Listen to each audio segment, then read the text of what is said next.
Assalamualaikum warahmatullahi wabarakatuh. Nama saya Eka Saputri. Di sini saya akan menjelaskan materi tentang pengembangan bahan ajar cetak. Pengembangan bahan ajar cetak terdapat karakteristik bahan ajar cetak, ragam bahan ajar cetak, serta prinsip dalam penulisan buku ajar mandiri. Yang pertama, karakteristik bahan ajar cetak.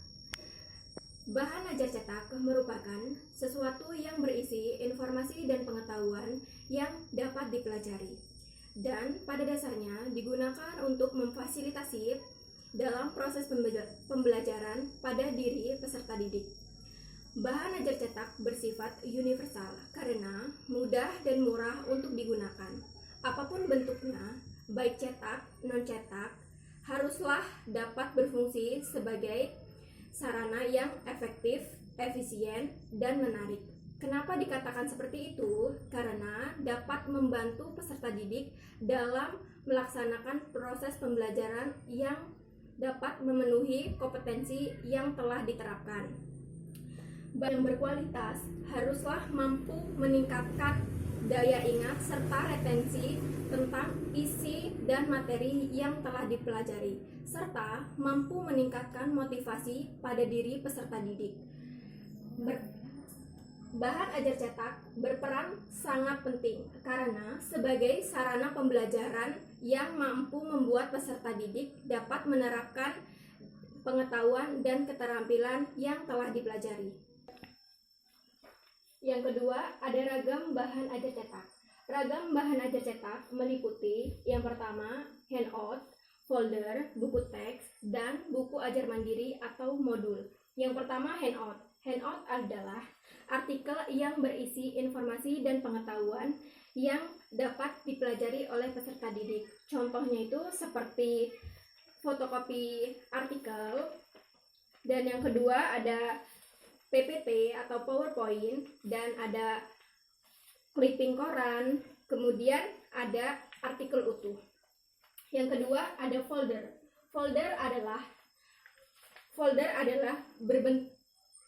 adalah berbentuk halaman-halaman terlipat yang berisi rancangan yang telah dirancang sebelumnya. Yang ketiga ada buku teks. Buku teks adalah berbentuk uraian atau deskripsi tentang mata pelajaran tertentu yang telah tertuang dalam bab demi bab yang dapat dipelajari. Kemudian contoh dari buku teks itu adalah seperti buku pengembangan bahan ajar. Yang kedua itu ada buku IPS seperti buku-buku cetak pada umumnya. Kemudian yang keempat ada buku ajar mandiri. Buku ajar mandiri pada dasarnya tidak jauh berbeda dengan buku teks karena pada dasarnya kedua buku tersebut memuat informasi dan pengetahuan kepada peserta didik dengan lengkap. Hal yang membedakan antara keduanya adalah arahan-arahan di dalamnya. Arahan-arahan di dalamnya yang dimaksud adalah arahan yang dapat digunakan untuk membantu peserta didik dalam mencapai kompetensi yang diperlukan. Buku ajar mandiri kerap disebut dengan modul. Mengapa disebut modul? Karena dirancang agar berisi bagian-bagian yang berisi sistematis dan dapat dipelajari oleh peserta didik secara lengkap dan utuh. Kemudian yang ketiga ada prinsip dalam penulisan buku ajar mandiri. Prinsip dalam penulisan buku ajar mandiri terdiri dari memiliki struktur dan sistematis yang baik. Yang kedua, memiliki tersusun dan memiliki bab demi bab yang terkait dalam pelajaran yang saling terkait. Kemudian, melibatkan peserta didik dalam proses pembelajaran. Kemudian, memiliki variasi penyampaian materi.